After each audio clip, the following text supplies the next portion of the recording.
It is indeed an honor to be here, as always, in the Hunter Art Museum. I am proud to say that I thank them for keeping these halls safe, secure, and forever evolving. You see, art knows no barrier about color of skin.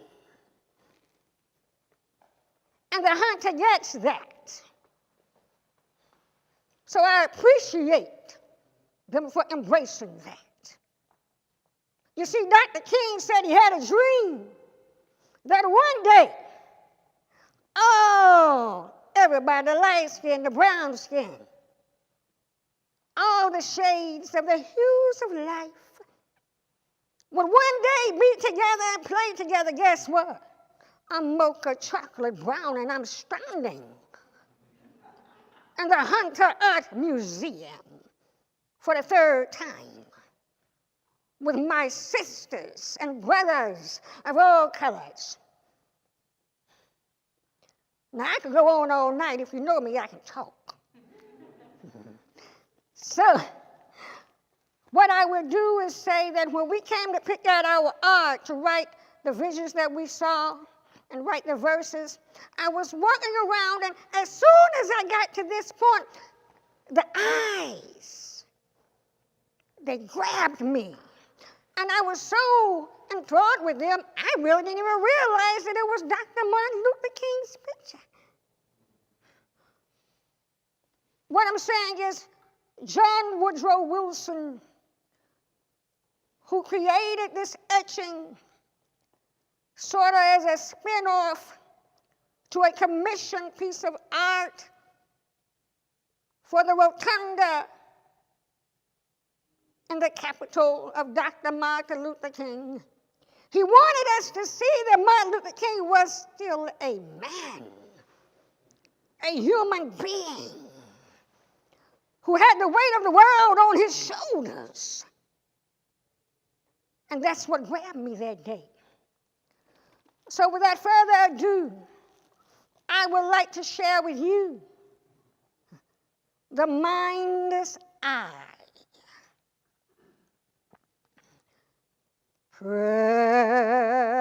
Precious Lord, take my hand, lead me on,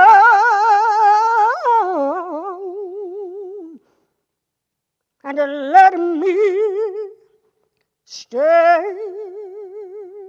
I am tired.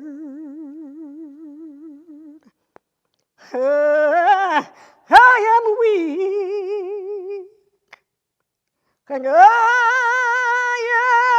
am worn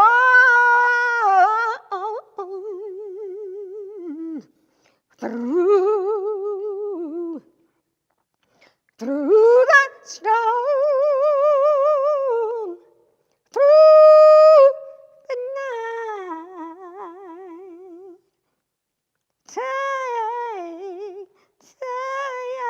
Take my hand, precious Lord, and lead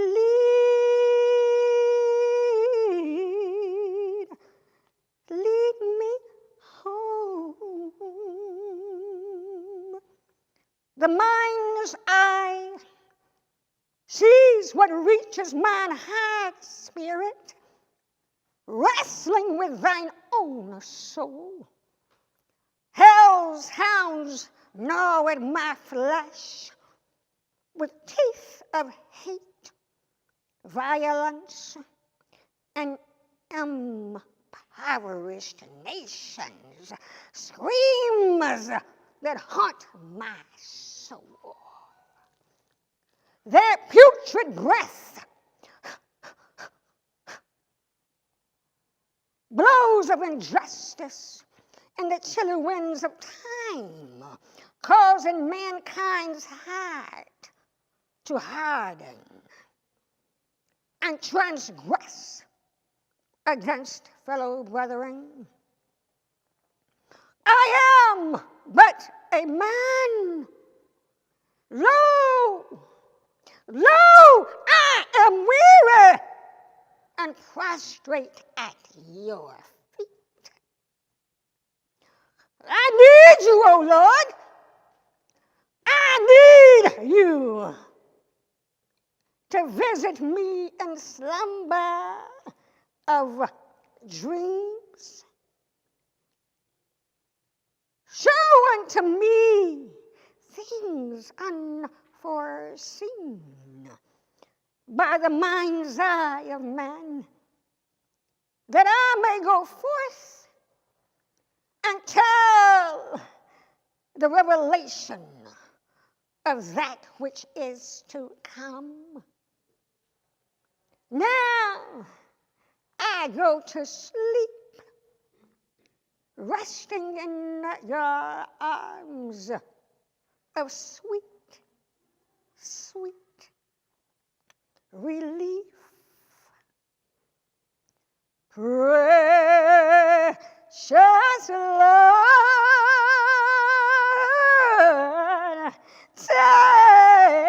take my hand.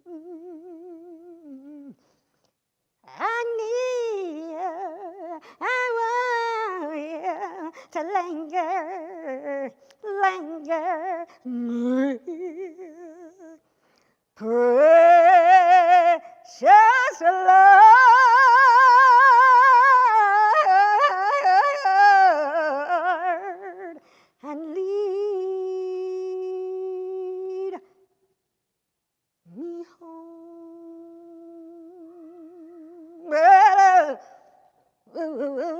Lead me home in peace.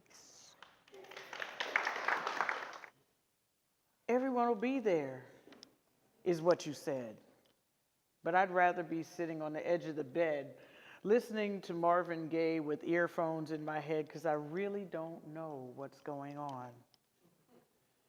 Come on, the fresh air will do you good. And quite frankly, you're right. It probably would, but I have fresh air on my front porch and a much better view of the stars. Food in the fridge, in the house to snack on, and a padded chair instead of this car. I wouldn't have to put on real clothes because there's no one at home to impress. No social stress. But I digress. You said that it'll be fun and that you really wanted me to come, but normally you aren't one of the one who's in my circle of friends. So I showed up because you called me. Said you wanted me to come along, said everyone would be there, and that's where they are, over there. And I'm here. After having left where I belong to belong where I've been left. See, I was invited to be included in your exclusion of my type, just so you can hype yourself up to the folks you really came to see who think you've done a charitable favor for the ever unpopular me. So you picked me up, trying to act as a pick-me-up to someone who was never down. I just don't choose to hang in parking lots in the middle of town. I'm okay by myself, with music or without. I enjoy the way silence screams to my soul and awakens my mind, so creativity unfolds. And even if in my smokes I'm secretly hoping for acceptance, you'll never know. But since you picked me up, I can't leave till you're ready to go. I personally have been writing since I was about 14, which was years ago. And yes, but I did when I was in college. I was an English major, but that's not where, it comes from within. Poetry comes from within. It's just an expression of self.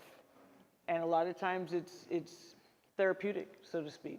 You just kind of find your own rhythm, you find your own voice, and you just put it down, whether it's, on paper, it could have been, if I was a Flintstone, I would have chalked it out somewhere, but that's kind of how it happens. You just release. I titled my tribute, Seeds. In the midst of darkness, you may see lack, but I walk in faith because I've thrown seeds behind my back. For what looks like a forest with desolate trees looks like opportunity to me. To plant flowers that bloom where it is dark, watered by the love that is stored in my heart. In the midst of darkness, God is my light. And while you see a shadow, that's my cheerleader on the right. Someone silent and strong and willing to be supportive while I explore the dark areas in me. Who is that man that's down in the shadows? He is whispering thoughts that only I know. You see, he comes from a place of a battle in my past and serves as a memory that hard times won't last. Hey, Tina, remember from whence you came. Make your mark, plant your seed, make them remember your name. What was meant to hold me down has strengthened my faith, for I know that good things come to those that wait. All the black that you see in this space, it reminds me of the beauty of a Nubian face. While you attempt to describe black as a creepy night, I actually glow because I absorb the glorious light. Add some pink and it makes me think of life in all of its layers. I stand firm and I throw hearts to all the haters. Above the wishing well is a cliff, and it's a reminder of God's precious gifts. Because just when I'm about to give up, my God is faithful to interrupt. And from the valley, when I think that I'm shouting alone, someone with a paintbrush comes along. He watches me. Up or down, high or low, there is no place that the love of God won't go. Through rocks and wells, cliffs and trees, I am surrounded by love that comes to find me. A moment captured in is just a period of time. I praise God for the mountains that I've had to climb. I release and I receive whatever it is, for my life is not my own, it's His. Thank you. So here we are, and there you are, acting like you don't even know me. And even in my enormity, you pretend that you don't see me. So I've come to you, for there's nowhere else to go, nothing that anyone else can do. And right now, I just don't know if I will ever get my freedom. You're the only one who has the key, the only one who can bring to fruition, the only one who can set me free. You see, no one else can do this. I'm yours and you are mine. I am laid out with great precision, a detailed custom design. The pattern you see means order. Wrapped in gold makes me divine. And I'm the biggest thing in the room. But once you're inside, I fit you fine. For I was created by the Creator specifically for you. Many have been called, but you have been chosen, and the chosen are very few. You see, I'm that thing. That thing sitting in your womb yet awaiting birth. That thing that only exists inside and only through you will it roam this earth. You see, I am the unanswered calling, the dream deferred, the vision with no sight, the voice unheard. I'm the painting you never painted, the sculpture you never created. I'm the poem you never took the time to write, laying dormant in your belly, longing for the light. I'm the venture you allowed to be overcome by doubt. I'm the thought that you no longer think about. I'm the stand you never took. I'm your unpublished book. with pages crumpled, sitting alone on a dusty shelf. I'm the love of your life that you ran away because you didn't yet love yourself. I am standing where procrastination meets regret, at the intersection of opportunity and neglect. The choice is yours to make whether I live to thrive or exist in this dark place forever. Yet you still do nothing, holding on to me tight like a secret, but God didn't give me to you for you to just sit and keep it. For you see, I am the unanswered calling, the dream deferred, the vision with no sight, the voice unheard. I'm the painting you never painted, the sculpture you never created. I'm the poem you never took the time to write, laying dormant in your belly and longing for the light. I'm the venture you allowed to be overcome by doubt. I am the thought that you no longer think about.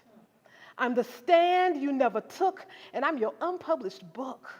With pages crumpled, sitting alone on a dusty shelf, I'm the love of your life that you ran away because you didn't yet love yourself. And until you step into this suit, I'll be standing right here, and I'll be waiting for you.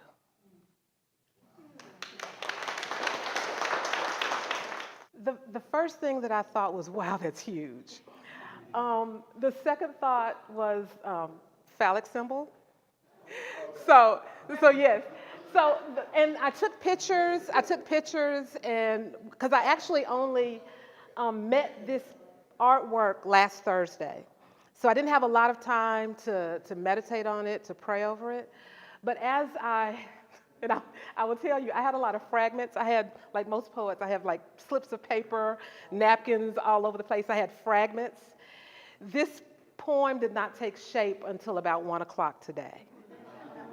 Personally, and I feel like this may be the case for a lot of poets, we're actually talking to ourselves first with the poems that we write. A lot of times it is a reflection of our actual existence, our actual journey, and sometimes it's a pep talk to ourselves. So I'm one that I have an unpublished book. I have all of these things, all of this fire that's in me, all of these opportunities to do things, and I'm just kind of sitting on it. So that's what this came to say to me, that, it's right there, it's big, it's in my face. How are you still ignoring me? Sometimes I find myself doing voice recordings in my phone. We have to obey the muse. So when the inspiration hits, it's really important that we react quickly because we will lose it and never be able to grasp that again right. So sometimes I'm pulling over to the side of the road so that I can jot something down. A relationship between an individual and their calling.